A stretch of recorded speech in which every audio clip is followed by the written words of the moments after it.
Rev up your engine! Well, I've always been warning people that Ram doesn't know what they're doing since Stellantis took over, started making everything cheaper. Well, here's absolute proof. This guy had a 2026 Ram Hurricane with the new smaller 6-cylinder engine, their new radical engine, right? Real radical. This thing is rated to tow 11,500 pounds. But this guy only towed 7,500 pounds, and overheating disabled his trailer brakes. And it wasn't just going uphill, it was going downhill too. Guy had a 2026 Ram 1500 Hurricane twin turbo. He was pulling a 7,500 pound trailer up a mountain pass. But thermal spikes and trailer module failures halted the climb, and it just stopped. Now you might think, okay, here's a brand new engine, the new Hurricane, that radical new Hurricane, right? And they tried it in the high altitude heat of the American West, and it failed. Now here's the problem. It's a twin turbo 6-cylinder. Well, these twin turbo 6 cylinders put out a whole bunch of heat. The heat goes through what is called an intercooler, the turbochargers. Turbocharged air, it's compressed air, it gets hotter, and they run it through an intercooler. Well, where does the intercooler's heat go? They're in front of the radiator. So now your vehicle's radiator is getting all this extra heat from the intercoolers. It got so hot, it was making the engine run too hot. Now the whole problem here is Stellantis took over, right? They took over Ram, and they decided, well, we're not going to use these 5.7 liter Hemi engines, right? We're going to use high boost, small displacement, forced induction engines. And so, in the real world, you get problems. They say that these things can tow 11,500 pounds. God knows how they tested them, right? In this case, he was only towing 7,500 pounds. But it wouldn't work, because the smaller engine forced induction, and it started to overheat. Now, it was 95 degrees outside, and he's pulling it up a mountain pass. So, the Hemis had no problem doing that. The Hemis tow all over the place, and big V8s. Now, this 6-cylinder new engine that they have that they rave about, it has 420 horsepower and 469 pound-feet of torque, right, from a 3-liter inline 6 Hurricane engine, 3 liter, instead of the big old 5.7 liter engine, right? The engine's too small. Anybody can see that, right? Well, they turbocharge it on paper. It has more horsepower. Well, paper is in the real world. These guys are going up the mountain. Now, they're going up the hill, right? And the turbochargers that boost at lower RPMs, so these have got plenty of pulling power. But halfway up a 6% grade, the digital gauge cluster started lighting up. Coolant temperature went past 235 degrees Fahrenheit. Made it go limp home, reduced the power so the aluminum block and cylinder heads don't warp. Realized if it's all aluminum instead of cast iron, it can't take the heat. It'll warp. Cast iron can. Aluminum can't. So then the computer started to bleed off the turbocharger to the wastegates. When there's too much boost, the wastegates open up and it lets it out. It knew the boost was going to make it get even hotter. So the truck went from going 60 miles an hour uphill, he had to pull over to the shoulder, and it would only go 25 miles an hour. And like I said, when they've got big boost, they get so much heat, then it's got to go through the intercoolers in front of the car's radiator, in front of the truck's radiator, going to make it run hotter. In this case, the computer started shutting everything down. It would only go 25 miles an hour, and he was only pulling 75. It's rated at 11,500. Imagine what would happen if he was doing a full tow, right? So the engine is trying to use all this complex computer and fancy thermal management for the engine, but under heavy continuous throttle, they're going uphill. This makes hot spots in the rear cylinder bars and exhaust ports, and so the engine control module starts to shut down ignition to some of them so that it doesn't overheat anymore by burning even more fuel. But it isn't even this. It's even worse. So the guy pulls over. He's only going 25, right? And he stopped. And he let the cooling system stabilize and get cool. Then he started going down the mountain pass instead of up. Well, guess what?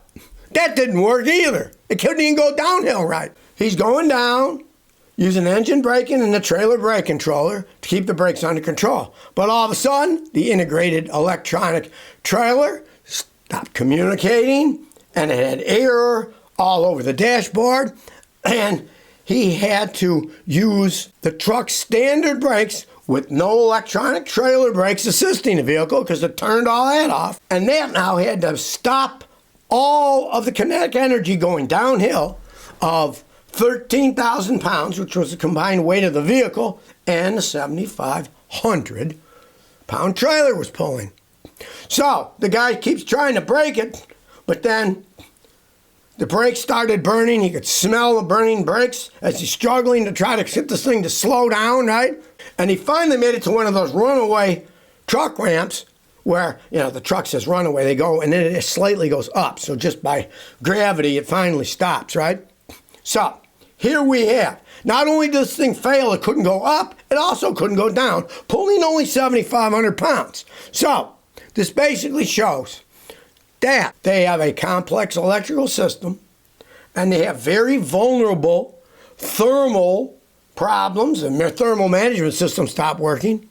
And this is Stellantis' latest vehicle, right? Their Hurricane, it's the Hurricane. Well, I think they picked the wrong name for the Hurricane. I lived in Texas. People fear hurricanes. They're dangerous, right? Well, so is this truck. It can't go uphill. It can't go downhill. And it was only towing 7,500 pounds, and it's rated for 11,500. So if you think these idiots at Stellantis know what they're doing, I'd love to see their engineers. Did they test any of the stuff on mountains, on hills, pulling that? They said it'll pull 11,500, right? And it couldn't even do 7,500 pounds. So as I've said for years, don't listen to this modern crap. Wait till it's been out a while. And obviously, the Hurricane is more like the hurricanes we got in Texas. It's a dangerous thing that you stay far away from. Well, here's a big warning if you're buying a used car. There are now hidden car devices that can slow the odometer reading, so when you are looking at this used car, it might have a lot more miles on it than it says on the odometer. They found them out in Canada, but I'm sure they're all over the place. And it all started because this mechanic in Canada was working on a customer's car, and he says, okay, I'm going to road test it. So he road tested the car, and he drove around about 4 miles, and he looked at the odometer, and it was at the same reading that it was when he took off. And he didn't believe it, so he pushed the trip odometer to 0. So he was watching that too, and he drove some more and found out that it was still at 0. The guy looked under the dash, and he found a mileage blocker. It's a small attachment that plugs in the back of the odometer and stops it from showing the mileage that the car is doing. They're all electronic these days, right? So it still shows the speed you're driving, it shows the speed you're going, but it doesn't rack up the odometer mileage that you're supposed to get, right? Now, back in the day, a lot of guys are really sleazy. They would just disconnect the speedometer cable, right? And then it wouldn't put the mileage on the car, but they wouldn't know how fast they're going because the speedometer wouldn't work either. But since they're all electronic now, this device that these swines have made, they can plug it in, it'll stop it from reading the odometer, but it will give you the speed. So it won't show you how many miles you've driven, but it will show you how many miles an hour you're going where you're going down the road. So if you're looking at a used car, I always warn people, it behooves you to pay a mechanic like me to check out a used car before you even think about buying it. Because, let me tell you, there are sleazy people out there. You want all kinds of proof of what's going on, right? Take if they get their oil changed. What's the mileage, right? Now, if the guy's had this blocker on the whole time, the mileage is the same on the oil change. The guy at the garage writes the mileage down. It's the same as it was the last oil change. You know something is up, right? That it's funky. Now, if it's a really bad, sleazy job, I've had people bring me used cars that were really, it was so obvious. The speedometer would say it's got 20,000 miles. And I'm looking at the car, the seat's worn out, tires worn out. It's obvious that this car is probably well over 100,000 miles on it. And then that's a red flag to tell you, hey, don't buy this car, right? But if you're looking at a later model car, say when it's only 2 or 3 years old, you got to be real leery about super low mileage ones, because it just doesn't make sense. Who's going to buy a new car and not drive it, right? What's the point? Don't buy a car. Uber everywhere. It's cheaper than buying a car if you're not driving that far. But since everything is electronic now, they got these little devices people can plug in. You know, I mean, there's a lot of sleazy people out there, right? And when you're going to buy a new car, you got to make sure it doesn't have one of these CAN bus mileage stoppers that's plugged in. And also be leery, because some of them plug into the data port, right? The OBD port. If you're looking at a car and it's got something plugged into the OBD port, my advice is don't even buy the car. Because, one, that's an OBD plug, onboard diagnostics. It's made for diagnostic cars. It's not made to be plugged in the whole time. The car was not designed to have things plugged in them. And I've seen them ruin computer systems, make them run bad. But some of these blockers, they can plug it in there. And if you see anything like that, something's permanently plugged in, don't buy the car. It could easily have blocked the mileage, and it's not giving you the real mileage that the car had, right? And let's say they're not the original owner, right? They're the second or third owner. You want to go back in time, get yourself a Carfax, right? And see what mileage was put on this car, on a Carfax by the previous owners. And then all of a sudden, the last guy was selling it to you, that clown, oh, look, he only put 1,500 miles on that car. Well, you know the guy didn't buy a car and put 1,500 miles on it. He probably had one of these blockers. So now you even got to watch out for that, right? The Canadian Carfax even said that they identified more than 20,000 vehicles in 2025 that they suspected had the odometers rolled back. So be very leery about that. Well, that's it for breaking news today. Remember, you can only see Scotty's breaking news on the Scotty Kilmer channel on YouTube. Subscribe, hit the notification bell. And you can continue to find out the truth about cars that they don't want you to know.